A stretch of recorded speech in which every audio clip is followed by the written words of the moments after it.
talk about predicting Alzheimer's disease progression by combining multiple measures. My name is Nour Zawawi. I'm from Ain Shams University from Egypt. This is one of the main interested topics that I'm working about. The agenda for our work is first we are going to talk about dementia, Alzheimer's disease, diagnosis, problem, methodology, then the discussion. First, what is dementia? According to the World Health Organization, dementia is just a syndrome.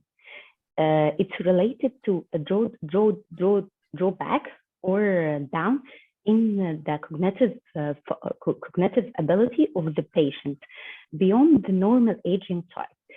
What is the cognitive function? The cognitive function is your ability to memorize, thinking, reasoning, language, judgment. All these types are your cognitive ability.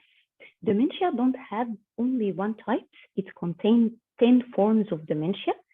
In this work, we have concentrated on the main common types, which is Alzheimer's disease. But why we concentrated on Alzheimer's disease? Alzheimer caused by abnormality in the protein of the brain cell. This abnormality causes this disease. According to Alzheimer's disease organization, there are between 60 to 80% of dementia cases are having Alzheimer's. Also, in America only, there are more than 5.8 million Americans having Alzheimer. By 2050, there will be 14 million Americans.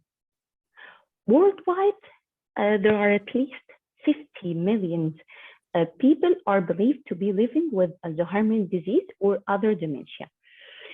We don't have, there are no accurate numbers worldwide because all over the globe, the people are starting thinking of Alzheimer as a real case, a real reasons that needs to be diagnosed. So we don't have real numbers except in America only. Over the globe, the dementia care or Alzheimer care, this patient needs not only a daily care, but it needs a special care. It costs upward to $1 trillion. How to diagnose the patient? How to be able to diagnose the patient? To diagnose this patient that he is having Alzheimer. There are four types of tests that the doctors are using to diagnose the patient. All these types are combined together to get one result. One result is to get a diagnosis accuracy by 80 to 90%. Oh, why we can't have 100%? Because you can be sure that this patient has Alzheimer except when analysis his brain tissue after his death. All these types of tests, all these four types of tests combined together make the doctors able to diagnose the patient. But the main issue here is that the specialist can diagnose the patient except with a percentage from 80 to 90% of accuracy. Why we can't diagnose patients with 100%? Because you can do it in Alzheimer cases. You can do it except when analysis the brain tissue after the patient death. So our main goal is to get a test that's more accurate to the doctor to increase the doctor percentage to get near the 90%. This is one of the issues. The other issue is that all these types of tests are not one. Like in mental status tests, there are MMSE and ADAS-11 and ADAS-13. The neuropsychological tests, there are like eight tests now. The brain image test, there are two types, the MRI and the PET. Interview with friends and family, it depends on the number if you are going to interview, the more the numbers, the better the diagnosis. So it's got a lot of data, a lot of features to be able to diagnose the patient.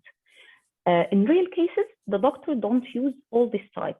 The doctors only use MMSE and the MRI. So they never reaches the 90%. Sometimes they got the percentage below the 80%. Our main goal is to help the doctors, the specialist, to diagnose the patient more accurately, to combine these features together to get which one is more related to the patient, to the diagnosis of the patient.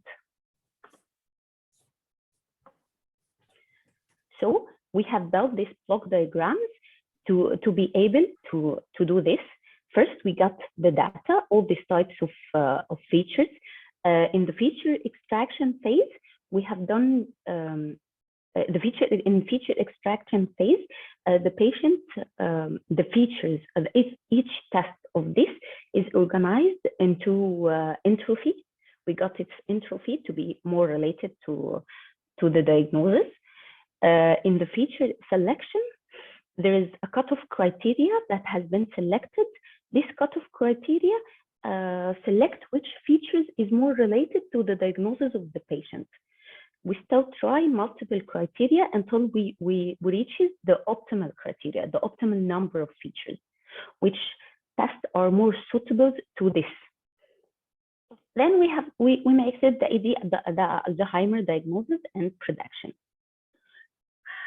To use this data to make this block diagram work, we have worked on the ADNI data. It's Alzheimer's disease neuroimaging initiative.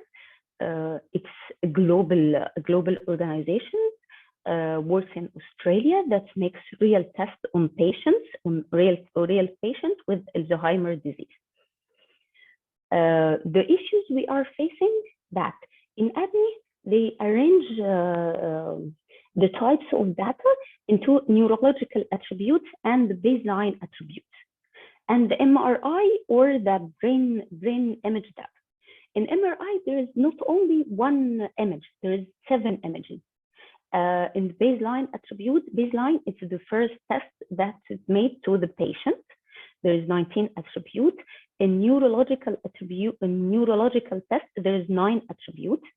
So after applying our model, this is the number that best fit the diagnosis criteria. In baseline, there's 1 test, MRI 1. The neurological attribute is 7. How to evaluate our model? A multi-layer perceptron was chosen for the training model. The multi-layer perceptron has no hidden layer. It contains 7 input and 3 output units. Learning rate equal to 0.3. The activation function used is sigmoid. The loss function is squared error. We have tested this with multiple numbers of data. We starting from 500 attributes and then reached 500 patients until we reached 800. This is the variation in time. It's normal.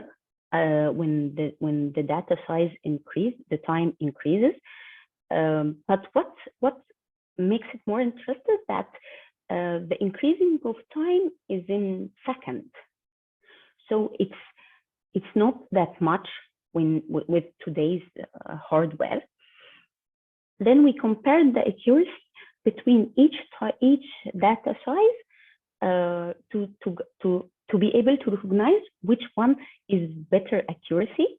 The best accuracy we reached with 800 data, 800 attributes. It reached nearly 95.8% of accuracy. This is the confusion matrix. The accuracy is 95.6. The error rate is 4.5. The specificity is 95.5. Sensitivity 95.8. The ROC curve, which 99%, which is it's good. It's better for the doctor, for the real cases to do it.